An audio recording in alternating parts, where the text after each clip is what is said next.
Hello, everybody. My name is David Hampton, and I am a documentary filmmaker. 10 years ago, Spider-Man disappeared from our lives, and now I'm going to try to find him. I happen to be one of the largest owners of Spider-Man equipment and merchandise. I have I have one of his web cartridges that he uses. He uses these, as we all know, because he can't produce his own webbing. I have a Spider-Man dagger that is said to be it's been used on him. I'm not sure if that's true or not. I also have his mask. This was found at the site where him and Green Goblin had their final battle.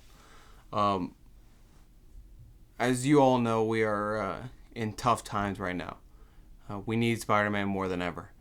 So I'm gonna find him. I'm gonna try to locate him, and I'm gonna find out what happened. There are many theories to his disappearance. There's one theory that the Green Goblin did kill him. Another theory that the Sinister Six finally got him. There's also a theory that he settled down with somebody. There's rumor he was seeing a actress / model named Mary Jane Watson. We're gonna track her down. We're gonna see if this is true as well. I'm hoping that we find him. And Spider-Man, if you are watching, we need you now more than ever. My name is Wilson Fisk.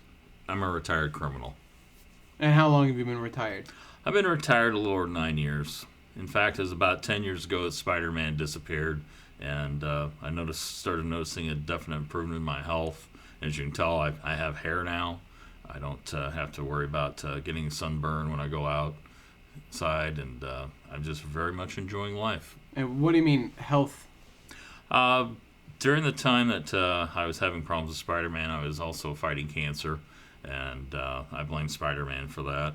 And obviously, since he's gone and not around, and my health's gotten better, and my hair's grown back, and moved out of the city, and just enjoying life. I gave away the bulk of my ill-gotten gains from my criminal life to charities and individuals whose lives I almost destroyed, and I feel much better about myself, and life is good. You can't possibly blame Spider-Man for your cancer and your madness. I think I can.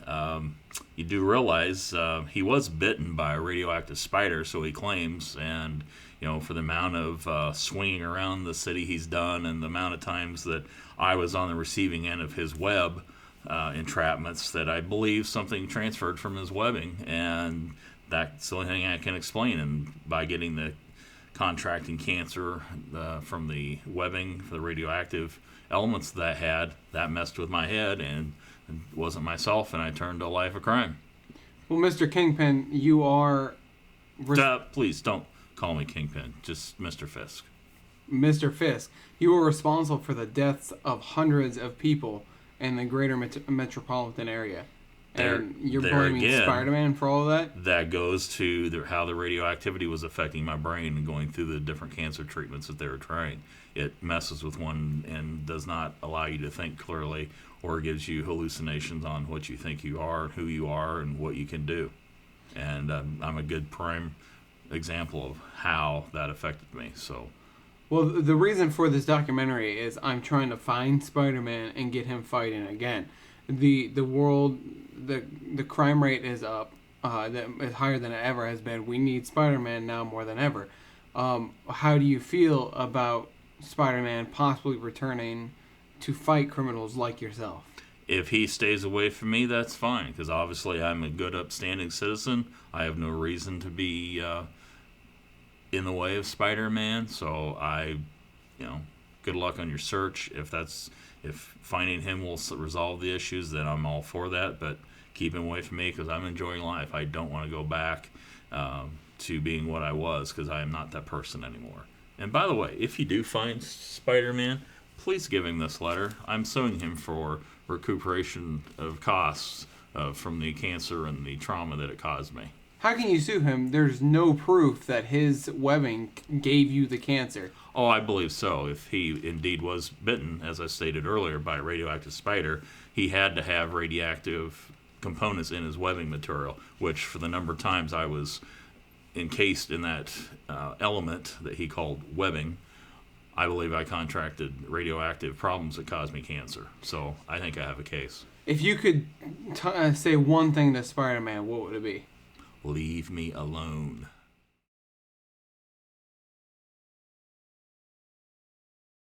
I'm Luke Cage, hero for hire. And when was the last time you saw Spider-Man? I'd have to say about 10 years ago when we fought with the Avengers. Who were some of your main villains that you versed with him? The biggest would probably be Dr. Doom, and we did a lot of the lower street thugs. Do you know what happened to Spider-Man? Sweet Christmas, no. Does anybody know? Last I heard he was getting hitched or got killed by the Green Goblin. I don't know. It's anybody's guess. Probably couldn't handle what the Luke Cage brought to the table. So if you could say one thing to Spider-Man, what would it be? I guess we could use you around here, but it's not necessary. Luke Cage is all you need. Hero for hire. Oh, hey, do you still hang out with Iron Fist? Sweet Christmas? Yeah. What kind of question is that?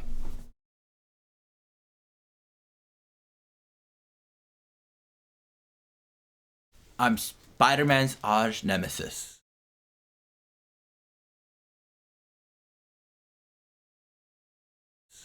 Actually, the Green Goblin is Spider-Man's arch nemesis. Nine! I'm Spider-Man's arch nemesis. Okay, calm down. Alright, you're Spider-Man's arch nemesis, got that. Alright. When was the last time you saw Spider-Man? Let's see. I'd say about 10 years ago. Myself and the Sinister Six were, what is the word, planning to kill Spider-Man. So, you were the last person to fight him? Did you kill him? No. Oh, okay. So do you know where Spider-Man is now? That web-crawling piece of Batman better be dead. Alright.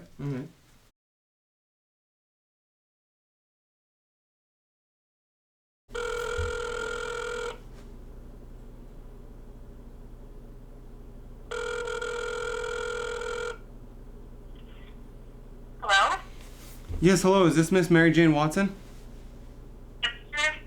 Miss Watson, do you have a few minutes where I can ask you a couple questions about Spider-Man?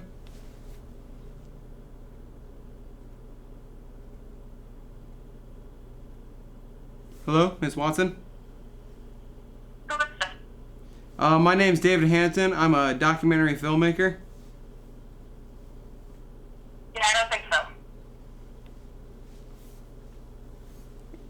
so. Are you sure? Miss Watson?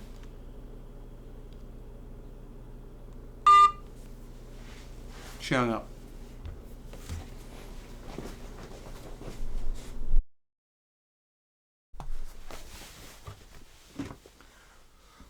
Hello everybody, it's David Hampton again.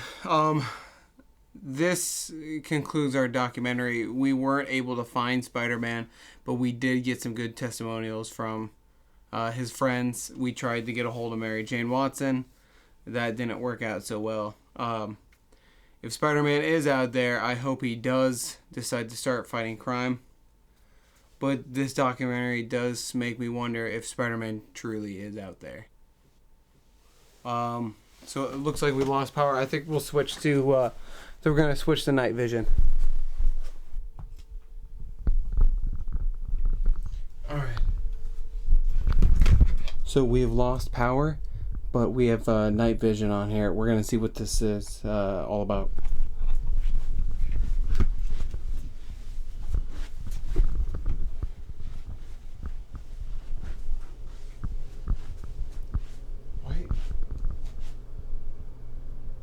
Why is the window open?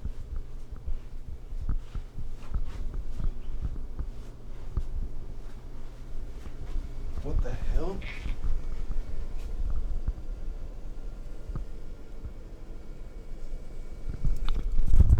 Holy crap.